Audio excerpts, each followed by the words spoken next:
Okay, hello everyone. Here I want to provide a tutorial on how to change to a pattern lock on Infinix GT20 Pro 5G device.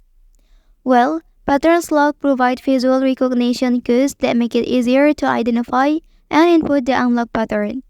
So, changing to a pattern lock allows for a visual representation of the security measure, making it simpler to recognize and input the pattern accurately. Okay, so let's go to the tutorial. First, open the settings menu on your device.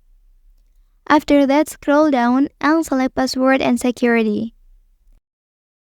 So, in this section, you will find multiple options. Choose the first option here. After that, click on the pattern menu and create a pattern lock by connecting at least 4 dots.